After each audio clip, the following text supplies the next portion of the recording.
Hello दोस्तों, welcome to my YouTube channel. कैसे हैं आप लोग? देखेंगे। फ्रेंड्स, देखेंगे कल मैंने आपको जो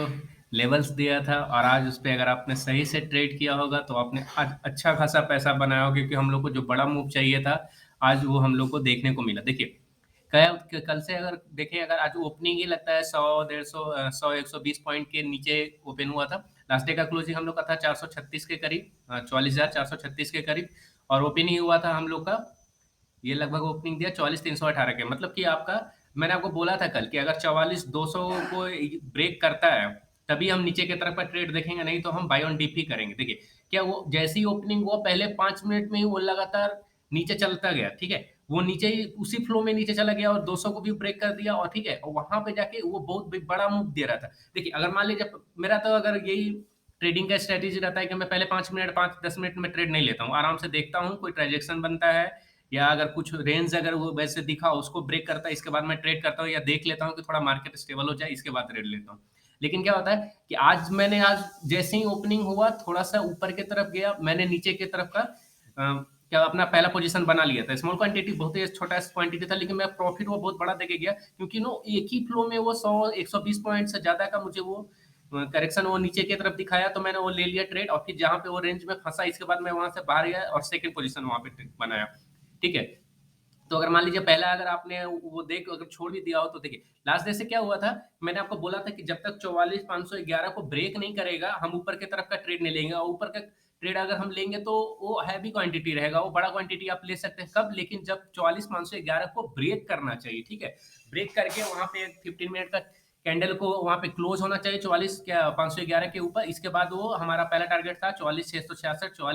44,666, 44,777 सेकंड टारगेट था, और थर्ड टारगेट था 44,888। लेकिन क्या हुआ, 44 वो हमारा गैप गैप डाउन ओपन ही गैप डाउन हुआ और उसी फ्लो में वो नीचे चलता गया। देखिए, सेलर्स एक्टिव हो गए थे, क्यों? क्योंकि वो 44,200 को जैसे ही ब्रेक किया सेलर्स एक्टिव हो गए कि वो क्या हुआ, ओपन हो गया आपका 43,922 का जो रेंज था और 44,055, ये दोनों रेंज आपका ओपन हो गया। और दोनों ही रेंज को उसी फ्लो में पहले वाला रेंज को तो वो 44,000 का जो था वो ब्रेक कर दिया, और 44,100 कुछ से 150 से लेके 44,050 इसी के बीच में लगातार वो थोड़ा सा रेंज बनाता गया, और जैसे ही फिर 44,000 को ब्रेक किया सेकंड ट्रेड के लिए, वो लगातार वो उसी फ्लो में गया 44,800, लगभग 820-30 के करीब में यहाँ पे आपका वो लो, आज का लो अपना वो वही रहा, ठीक है। तो वो वाला जो मूव था बहुत ही ज्यादा फास्ट था, मतलब लगता है कि आपका ये जो 100 का जो प्रीमियम था उस समय वो उसी फ्लो में अगर जाए तो लगता है कि 200-300 के करीब वो चला गया था, ठीक है। तो इतना फास्ट वो मूव था। तो मैंने भी लिया था पहला पोजीशन जो लिया था 70 का प्रीमियम, मैंने शायद लिया था 70-75 का, वो उसी फ्लो में गया, वो 120 115 पे मैंने एग्जिट शायद किया था, और वो 120-25 के करीब शायद वो पहले फ्लो में 154 के करीब गया था, लेकिन मैं लगता है कि 15-20 के करीब मैं निकल गया, ठीक है। क्योंकि वो पता ना, देखिए बायर्स अभी बहुत ही ज्यादा एग्रेसिवली एक्टिव है, तो वो कब मार्केट पलट जाएगा, लेकिन ठीक है, वहां पे रेंज वो बनाने लगा, इसके बाद मैं अपना निकल गया वहां से, वहां पे सेकंड पोजीशन के लिए वेट करते रहा कि जब वो ट्रांजेक्शन बनाएगा, लेकिन वो रेंज बना दिया, और रेंज को जैसे नीचे की तरफ ब्रेक किया वो, फिर मैं वापस से उसमें री एंटर किया, और वो भी अच्छा खासा मुझे प्रॉफिट देके गया, ठीक है। देखिए दोस्तों, हड़बड़ाने से आपको कुछ भी नहीं होगा, पहले 5-10 मिनट आपको मार्केट को देखिए थोड़ा सा स्टेबल होने, जब मान लीजिए अगर उसी फ्लो में मार्केट ऊपर या नीचे चला जाए, तो अगर एक ट्रेड कम ही अगर जाएगा छूट जाएगा तो क्या दिक्कत है, लेकिन अगर मान लीजिए आप ले रहे हैं, अगर आपका ट्रेड वो अपोजिट पड़ गया तो आपका लॉस बड़ा हो जाएगा, ठीक है। मैं आपको पहले ही बोल रहा था कि अगर कोई भी ट्रेड प्लान कीजिए तो पहले स्टॉप लॉस देख लीजिए, उसका रेंज देख लीजिए, अगर वो रेंज बना रहा है तो यहाँ कहाँ से कहाँ, और अगर एकदम अपना स्टॉप लॉस को 5-10 पॉइंट मतलब नीचे जो भी रेंज बना रहा है उसके नीचे रखिए, अगर और उसको स्ट्रिक्ट रखिए, अगर कि हाँ कि अगर हमको ऊपर की तरफ टारगेट अगर अचीव हुआ तो ठीक है, लेकिन स्टॉप लॉस हम ले लेंगे, उससे ज्यादा हम ट्रेल नहीं करते रहेंगे। देखिए, स्टॉप लॉस को ट्रेल या बढ़ाते हैं हम कब चले जाते जाते हैं, जब हमारे टारगेट से वो ऊपर की तरफ जाते रहता है, मतलब टारगेट के तरफ आते रहता है, ठीक है। ये नहीं कि मान लीजिए कि अगर हम अभी चल रहा है 70 का, 65 का मैंने स्टॉप लॉस लगाया है, और उसको फिर मान लीजिए अगर 74 आ गया तो हम उसको 65 से 60 से मतलब 60 पे शिफ्ट कर दिए, नहीं, ऊपर की तरफ आप स्टॉप लॉस को ट्रेल कीजिए, नीचे की तरफ नहीं। उससे क्या होगा कि आपका लॉस का जो आपका चांसेस रहेगा खत्म हो जाएगा। देखिए, अभी कल एक्सपायरी है, कल एक्सपायरी के दिन हमको कैसा मूव करेगा वो हम देखते हैं कि कहाँ पे आप हम उसको ट्रेड कर सकते हैं। देखिए, 15 मिनट चार्ट पे हम लोग देखते हैं कि कल उसको हम ट्रेड कैसे करेंगे मार्केट को। देखिए, एक्सपायरी मूव है तो एक्सपायरी के दिन आपको बड़ा मूव मिल सकता है, तो उसके लिए भी आप देखिए क्या हुआ था, मार्केट तो पहले ही 5 मिनट जैसी ओपनिंग आपको किया, गैप गैप डाउन ओपनिंग किया थोड़ा सा, और मैंने आपको बोला था कि गैप अप या गैप डाउन अगर ओपनिंग हो जाए तो थोड़ा कोई रेंज या ट्रांजेक्शन बनने दीजिए, इसके बाद ही ट्रेड कीजिए। देखिए पहले ही मैं आप 5 मिनट में जैसे ही ये ओपनिंग हुआ, उसके लगातार उसी फ्लो में वो चलता गया है। 400 ये कहाँ है, 400, हाँ, 44,330 के करीब ओपनिंग हुआ है उसका, और ये उसी फ्लो में गया है 44,147, मतलब 100-150 पॉइंट का ये मूव था, और ये बहुत ही फास्ट था, इसलिए प्रीमियम बहुत तेजी से बढ़ा था, और मैं इसमें अच्छा खासा प्रॉफिट मैंने उसमें बुक किया था। ठीक है, मैंने आपको भी बोला था कि अगर मान लीजिए कि अगर मैंने आपको जो दिया था, देखिए ये 200, अगर आप यहाँ पे भी 200 को जब ब्रेक कर रहा था, यहाँ पे भी अगर आप इंटर किए होंगे तो ये प्रीमियम भी 50% आप उसको ट्रेड कर सकते थे, क्योंकि उसी फ्लो में देखिए वो यहाँ तक गया था सेकंड कैंडल में से, इसके बाद जब वो ग्रीन कैंडल बनाया तो मैंने यहाँ पे एग्जिट कर गया। ठीक ठीक है, कि इसके बाद देखते हैं कि वो रेंज किस तरह का करता है। उसके बाद वो थोड़ा देर यहाँ पे मार्केट देखिए कंसोलिडेट किया, रेंज किया, रेंज को जैसे ही उसने ब्रेक किया ये वाला रेंज को, उसके बाद मैंने वापस से री एंटर किया, जो कि उसी फ्लो में मान लीजिए कि अगर ये कितना है 4450 से, मैंने जो बोला था आपको कि 44,050 को अगर नीचे की तरफ ब्रेक किया तो उसका टारगेट था 44,922 पहला टारगेट था, और 44,811 दूसरा टारगेट था। देखिए लगभग दोनों ही टारगेट को अचीव किया था। यहाँ पे जैसे ही वो आया बीच में, देखिए बुलिश एंगल्फी पे एक बना दिया यहाँ पे, तो इससे पता चल गया कि मार्केट अब ऊपर की तरफ जाने वाला था, तो यहाँ पे आप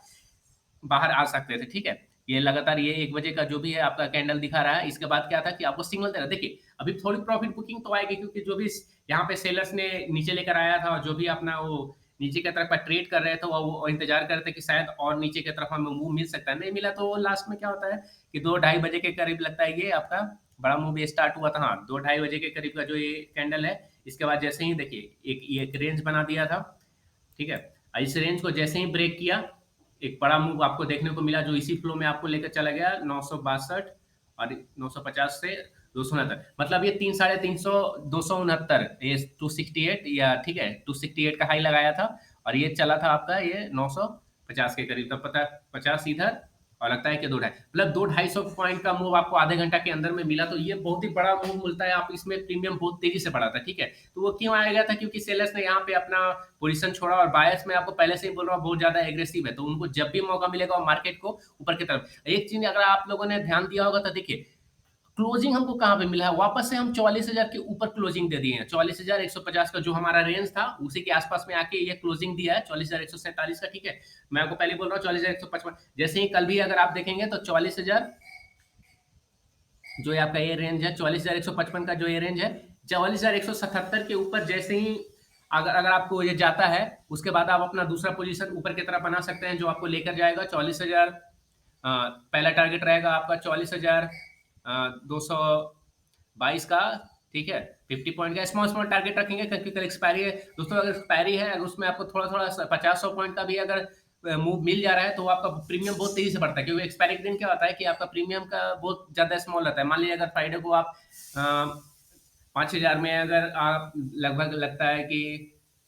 400 या 500 का प्रीमियम एक ले सकते हैं, तो उस दिन आप लगता है 50-60 में ही प्रीमियम मिल जाता है, तो थोड़ा सा प्रीमियम कम रहता है सारा का, और आप ज्यादा क्वांटिटी ट्रेड कर सकते हैं। लेकिन हम कहेंगे कि एक्सपायरी है, मार्केट काफी वोलाटाइल रहेगा, नीचे जाएगा ऊपर जाएगा हमको नहीं पता है, लेकिन याद रखिएगा हम वापस से सेल करेंगे कब, यह 44,055 को ब्रेक करेगा नीचे की तरफ, इसके बाद ही हम नीचे की तरफ का ट्रेड प्लान करेंगे, और जैसे ये 44,177 को ब्रेक करेगा ऊपर की तरफ, हम ऊपर का प्लान करेंगे। मान लीजिए कि अगर ये कोई गैप अप या गैप डाउन ओपन, देखिए बेस से सिनेरियो क्या रहेगा कि जो ए वाला रेंज है आपका, ये 44,050 से लेकर 44,155, इसी रेंज में मार्केट ओपन हो और यहीं पे थोड़ा देर टाइम बिताए, और इसके बाद जिधर की तरफ का भी वो ब्रेकआउट या ब्रेकडाउन या ब्रेकअप ब्रेकअप करेगा ऊपर की तरफ, अगर करे ऊपर की तरफ का ब्रेकआउट ब्रेकडाउन दे या नीचे की तरफ का दे, ठीक है, जिधर का ब्रेकआउट करेगा हम उधर की तरफ का ट्रेड करेंगे। ठीक है, मान लीजिए कि कोई ट्रांजेक्शन बना देगा, पहले 5 मिनट में हम देख लेंगे करके कि एक्सपायरी मूव है दोस्तों, तो हाँ वो एक्सपायरी मूव तो आपको मिलेगा ही मिलेगा। अगर मान लीजिए कि फर्स्ट आवर में आपको नहीं मिलता है, तो जब वो सेकंड आवर आता है आपका, लगभग वो 2 बजे के बाद वाला, 1-1:30 बजे के बाद वाला टाइम आता है, हाँ आपसे उस टाइम में आप सेकंड ट्रेड अच्छा खासा आपको मूव मिलेगा ही मिलेगा। ठीक है, तो बेस्ट सिनेरियो क्या है कि अगर मान लीजिए 44,511 के ऊपर कोई बड़ा, क्या बोलते हैं 44,000, ये कितना है, हाँ 44,511 के ऊपर ही अगर मान लीजिए गैप अप ओपन हो जाए, अगर उतना बड़ा ओपन हो जाए तो फिर कोई ट्रांजेक्शन बनने देंगे। अगर 44,500 के नीचे आकर थोड़ा सा वापस से अगर कोई ट्रांजेक्शन ऊपर की तरफ का बनाता है, तो हम ट्रेड करेंगे, जो आपको लेके जाएगा 44,666, 44,000 सेकंड टारगेट रहेगा, 44,777, और तीसरा 44,888। ठीक है, नीचे की तरफ हम वापस से ट्रेड प्लान करेंगे। मान लीजिए कि अगर इस रेंज में ओपन हो जाता है 43,000 43,965 और 43,800, मतलब कि 900 से 800 के अगर बीच में जो अगर ये वाला रेंज है इसमें अगर वापस से अगर फंसता है और उसके बाद अगर नीचे की तरफ का प्लान करता है तब हम देखेंगे। उसमें भी आपका पहला टारगेट रखेंगे हम 43,666 का, और दूसरा टारगेट रखेंगे हम 43,444 का, ठीक है। लेकिन उसके लिए कब, जब वो नीचे की तरफ मतलब वो 44,050 को ब्रेक कर देगा, इसके बाद हम वो टारगेट रखेंगे। अब पहला तो वही रहेगा आपका 43,922, और दूसरा टारगेट वही जो आज आपका लो लगाया था 43,811 का, ठीक है। उसके नीचे हम वो देखेंगे, अगर गैप पे गैप डाउन ओपन ना हो, और आराम से ट्रेड कीजिएगा। थोड़ा स्टॉप लॉस को आराम से थोड़ा मजबूत, कल का आप स्टॉप लॉस थोड़ा बड़ा रखिएगा, 10 15 पॉइंट 20 पॉइंट का रखिएगा, क्योंकि क्या होता है कि एक्सपायरी है ना, एक्सपायरी में वोलेटाइल मार्केट काफी रहता है, तो प्रीमियम वो काफी तेजी से बढ़ेगा और काफी तेजी से घटेगा भी। तो अगर मान लीजिए अगर आप छोटा स्टॉप लॉस रखिएगा तो वो बार बार हिट होगा, ठीक है। तो उससे थोड़ा सा देखिएगा रेंज का, उसके उससे 10 15 पॉइंट नीचे की तरफ ही रखिएगा, ठीक है। और आराम से सेफली ट्रेड कीजिए। देखिए, पैसा ना बने चलेगा, पैसा जाना नहीं चाहिए, ठीक है। ये हमेशा याद रखिएगा कि हमें, चलिए मान लीजिए कि हमको जो ब्रोकरेज देना पड़ रहा है, क्योंकि आपको ब्रोकरेज भी देना पड़ रहा है, अगर लॉस हो रहा है फिर भी आपका ब्रोकरेज जाएगा ही जाएगा, ठीक है। तो आप वो भी ध्यान में रखिएगा। तो आप जब भी देखिए कि आपके टारगेट से जैसे ही आपने जो जिस भी आप प्रीमियम पे लिए हैं, प्रीमियम और आपका जो मतलब उससे 2 4 पॉइंट, जैसे ही 10 पॉइंट अगर ऊपर जा रहा है तो 5 पॉइंट स्टॉप लॉस को ट्रेल कर दीजिए। मान लीजिए अगर मार्केट पलटता भी है तो आप बाहर आ जाएंगे 5 पॉइंट आप, लेकिन 5 पॉइंट आपने लिया है तो आपका क्या होगा कि जो भी आपका मतलब कि जो भी आपने बाई किया था प्रीमियम, वो आपका पैसा कटेगा नहीं, मतलब आपको पैकेट से नहीं देना पड़ेगा। जो भी आपका रहेगा कैपिटल आपका वही रहेगा। मान लीजिए कैपिटल आपके पास रहेगा दोस्त, तभी आप ट्रेड कर पाओगे। देखिए, ये वाला आपका टारगेट कल ये जो बता रहा है आज का आपका क्या ओपनिंग ये है 44,330 के करीब वाला जो भी था। ये अगर मान लीजिए कि 44,000 इसी रेंज में ओपनिंग होता है 44,155 को, तो पहला टारगेट यही रहेगा जहां से ये वापस गैप अप नीचे आया था, और दूसरा टारगेट वही रहेगा जो कल कल का हाई था, ठीक है, 44,511 का। तो बस ध्यान रखिएगा और ट्रेड कीजिए। लाइक कीजिए, शेयर कीजिए, सब्सक्राइब कीजिए दोस्तों। और कोई प्रॉब्लम हो तो आप पूछ सकते हैं डायरेक्टली आप कमेंट सेक्शन में। और बाकी तब तक के लिए देखते रहिए वीडियोस को, और थोड़ा अप्रिशिएट कीजिए फ्रेंड्स, अच्छा लगता है अगर आपको सही से समझ में आ रहा है तो। और रिस्क थोड़ा कम लीजिए, रिस्क मैनेज कीजिए थोड़ा सा, और मैनेज मनी को भी मैनेज करके चलिए और ट्रेड करते रहिए। बाकी कोई प्रॉब्लम हो आप कमेंट सेक्शन में डालिए, मैं उसका जवाब ज़रूर दूंगा, ठीक है। Thank you.